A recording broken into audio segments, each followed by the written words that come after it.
Hola a todos. Soy Gabriel Espinoza, estudiante de psicología, y en este video les explicaré en qué consisten algunos trastornos. Sin nada más que decir, comencemos. Bien. Trastorno déficit de atención. Trastorno crónico caracterizado por la dificultad para prestar atención, la hiperactividad y la impulsividad. El TDAH suele comenzar en la niñez y puede persistir hasta la edad adulta.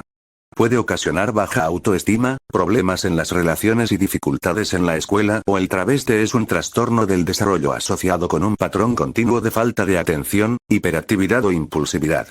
Los síntomas pueden interferir en las actividades y las relaciones diarias. Este trastorno comienza en la niñez y puede continuar hasta la adolescencia e incluso la edad adulta.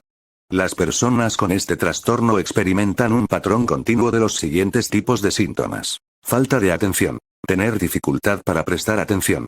Hiperactividad. Tener demasiada energía o moverse y hablar demasiado. Impulsividad. Actuar sin pensar o tener dificultad con el autocontrol. Algunas personas con el trastorno de déficit de atención con hiperactividad presentan principalmente síntomas de falta de atención. Otras, en su mayoría, tienen síntomas de hiperactividad e impulsividad. Algunas personas tienen ambos tipos de síntomas. Bien, una vez dicho esto podemos continuar con el trastorno de ansiedad. La ansiedad puede ser normal en situaciones estresantes, como hablar en público o realizar una prueba. La ansiedad es solo un indicador de una enfermedad subyacente cuando los sentimientos se vuelven excesivos, en todo momento e interfieren con la vida cotidiana. Las personas con este trastorno pueden preocuparse demasiado por las cosas diarias, tener problemas para controlar sus preocupaciones o sentimientos de nerviosismo, ser conscientes de que se preocupan mucho más de lo que deberían, sentirse inquietas o tener dificultad para relajarse, tener problemas para concentrarse. Bien, ahora hablaremos de algunos trastornos de estrés. El estrés supone una tensión física o emocional derivada de una situación, pensamiento o sentimiento que desencadena la frustración, los nervios y el descontrol. Conocemos los diferentes tipos de estrés y sus factores de riesgo, así como las señales que nos advierten de su presencia. Estrés agudo. El estrés agudo es el que más se experimenta y se produce a raíz de exigencias que nos imponemos nosotros mismos o los demás. Suele aparecer ante un momento excitante, un conflicto, una situación complicada y otros casos similares. En una pequeña proporción este tipo de estrés puede ser positivo porque alienta a la motivación y puede servir como mecanismo de defensa. Estas son las señales de alerta. Dolores musculares, especialmente de cabeza y en la zona lumbar y cervical.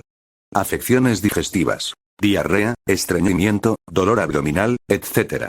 Alteraciones en el sistema nervioso. Taquicardias, náuseas, presión sanguínea elevada, sudoración, etc. Estrés crónico. Este es el tipo de estrés que padecen las personas que permanecen en prisión, guerras, situaciones de pobreza y circunstancias que demandan una alerta continua. El estrés crónico es el más grave y causa problemas severos en la salud psicológica de quienes lo padecen, manifestándose en un marcado desgaste físico y mental. Estrés agudo episódico. Suelen padecerlo las personas que se marcan metas poco realistas y por las exigencias de la sociedad. El estrés agudo episódico se caracteriza por una angustia continua y una sensación de descontrol sobre la exigencia impuesta. Además, quienes lo sufren se muestran preocupados por el futuro y se suelen adelantar a los acontecimientos.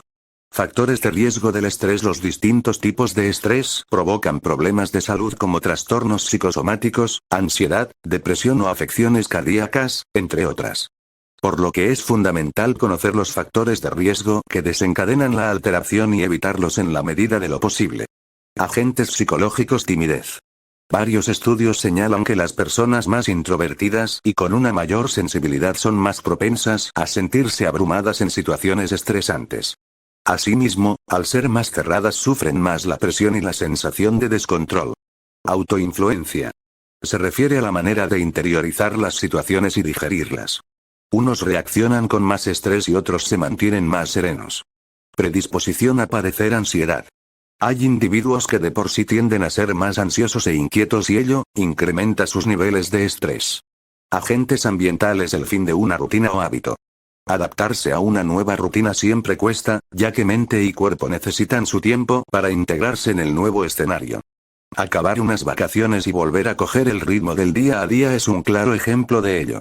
Alteraciones inesperadas. El hecho de que sucedan cambios suele generar un mínimo de estrés. Esa inestabilidad emocional y mental puede ser mayor o menor, en función de cada persona y de las circunstancias vividas. En este caso, hablamos de un traslado, un cambio de trabajo o quedarse desempleado. Sucesos dramáticos inevitables. Se trata, por ejemplo, del fallecimiento de un familiar, de un accidente o de la enfermedad de un ser querido. Bien. Por último hablaremos del autismo. Los trastornos del espectro autista, TEA, son discapacidades del desarrollo causadas por diferencias en el cerebro. Algunas personas con TEA tienen una diferencia conocida, como una afección genética. Todavía no se conocen otras causas. Signos y síntomas. Las personas con TEA con frecuencia tienen problemas con la comunicación y la interacción sociales, y conductas o intereses restrictivos o repetitivos. Las personas con TEA también podrían tener maneras distintas de aprender, moverse o prestar atención. Es importante señalar que algunas personas sin TEA también podrían presentar algunos de estos síntomas. Estas características pueden dificultar mucho la vida de las personas con TEA. Aunque sabemos poco sobre las causas específicas, la evidencia disponible indica que lo siguiente podría poner a los niños en mayor riesgo de presentar un TEA. Tener un hermano o hermana con TEA, tener ciertas afecciones genéticas o cromosómicas, como síndrome del cromosoma X frágil o esclerosis tuberosa, haber tenido complicaciones al nacer, haber nacido de padres mayores. Y bien, por mi parte es todo. Soy Gabriel Espinoza y me despido diciéndoles, solo el que construye el futuro tiene derecho a juzgar el pasado.